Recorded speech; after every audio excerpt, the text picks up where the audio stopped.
Құрметті YouTube көрермен, әңгіме басталмай тұрып, каналға жазылып, қазақ тілі арнаның дамуына өз үлесіңізді қосыңыз. Жанар анасының туған күніне қымбат ұялы телефон сыйға тартты. Алайда бұл сыйлық анасын қуантпады.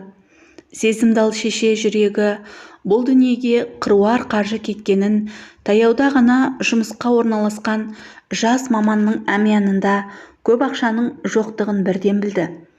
Десе де отбасылық кеште бұл тақырыпты қозғамады. Таңмен таласа оянған айгүміс ана түнімен кірпік ілмеді.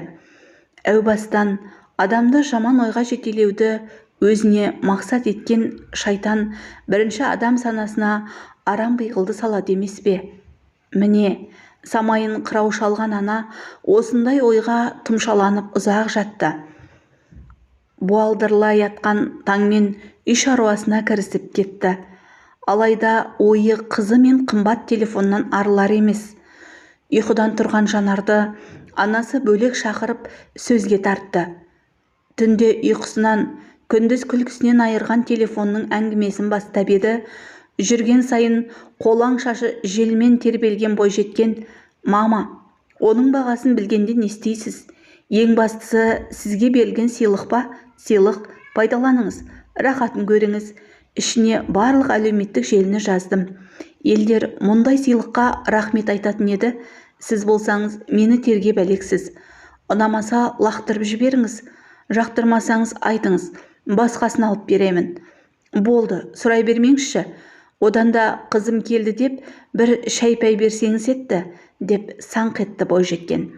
Жоқтан бар жасап, үстел ісін шайнатып қою анасының әдеті. Бұл дәстүр дәл осы күні де бұзылмады.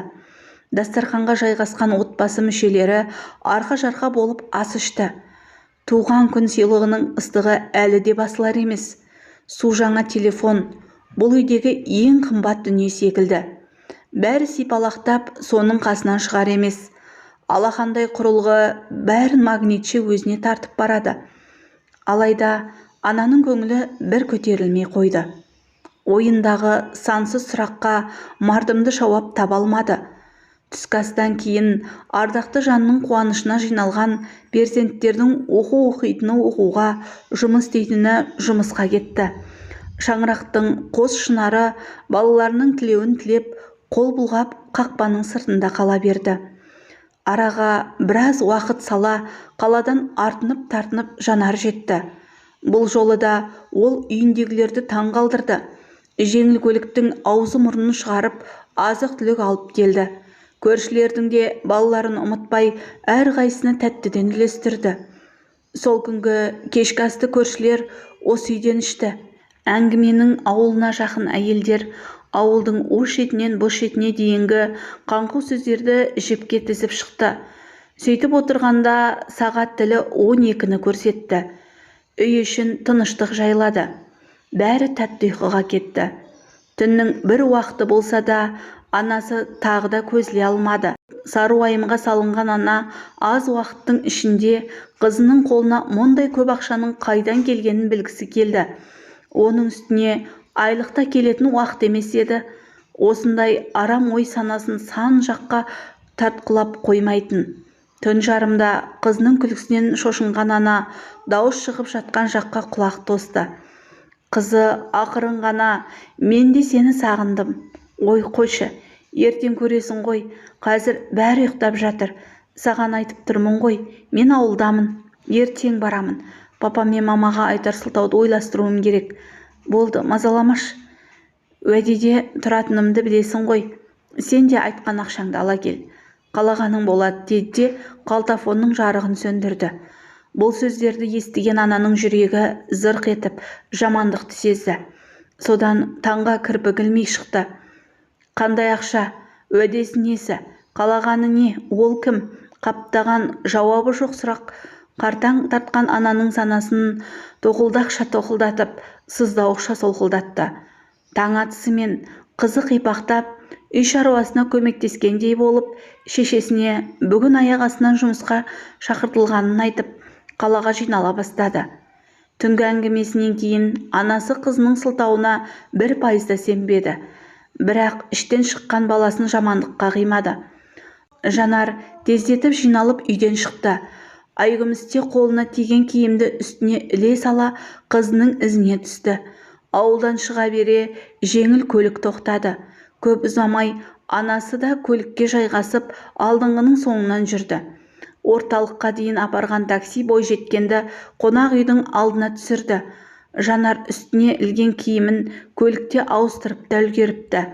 Туып өскен қара шаңырағынан киіп шыққан ұзын көйлегі 3 есе қысқарғандай. Қызының бұл бейнесін көрген ананың жағдайы ауырлай түсті. Біраз уақыт бойы санасын шырмаған арам ойы шындыққа жанасып жатқандай. Ойға шомып, көзі жасаурап тұрған кезде бойжеткеннің қасына соңғы үлгідегі жылтыраған темір тұлпар келіп тоқтады. Көлік ішінен шамамен 50-де еңсерген ер азамат түсті де бойжеткенмен құшақтасып бетінен сүйіп амандасты. Қызының мұндай қылығын көрмеген бейшара ана тұрған орында сілейіп қатып қалды.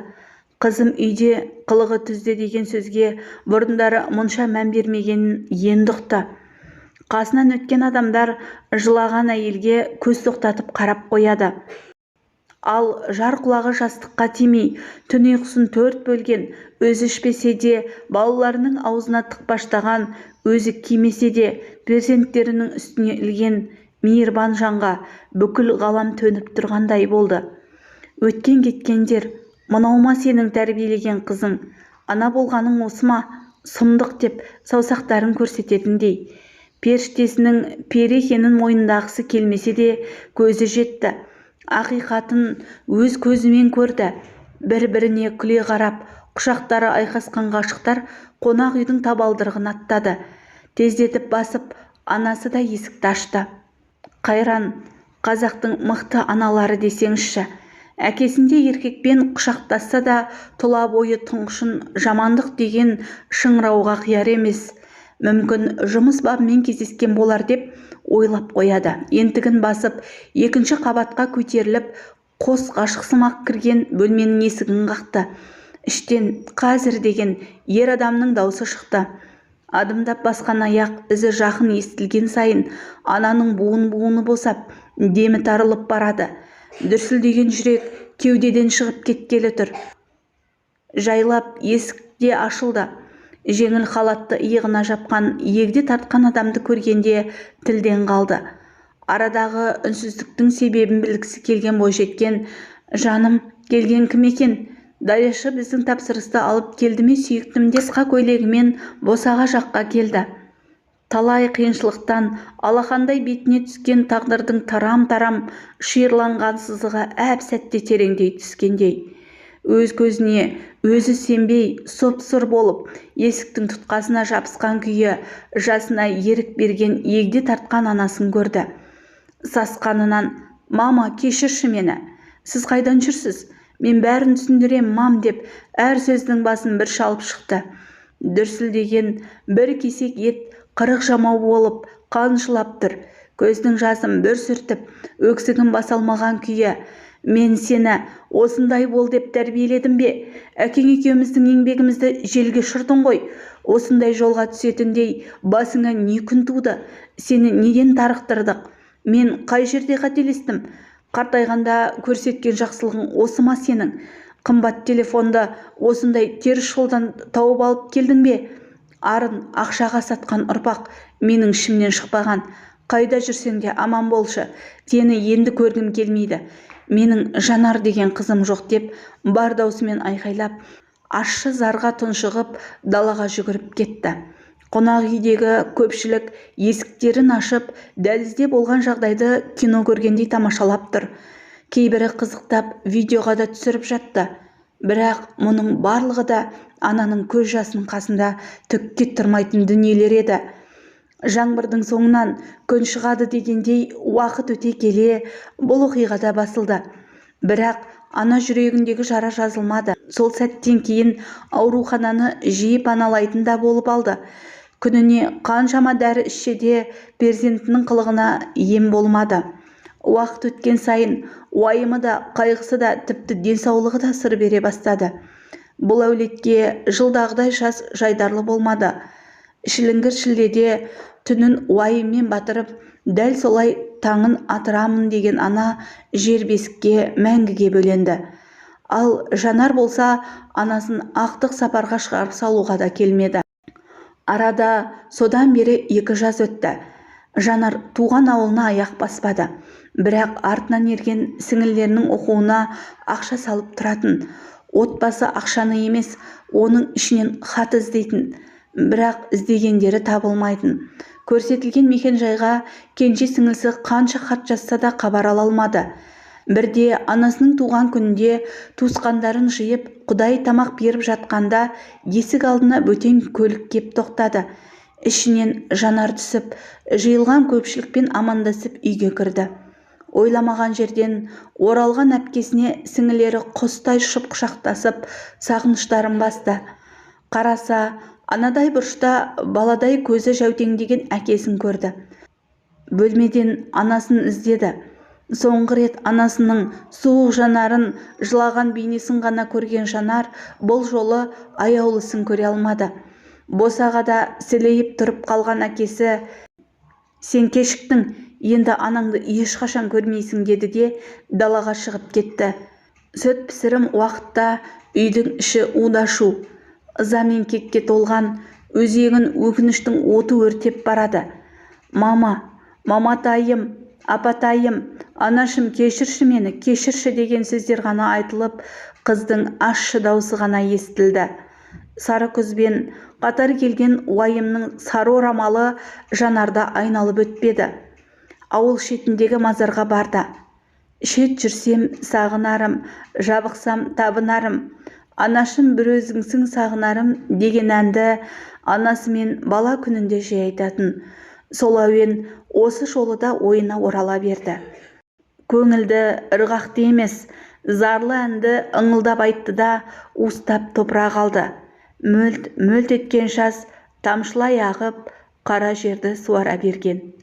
Әңгіменің соңы.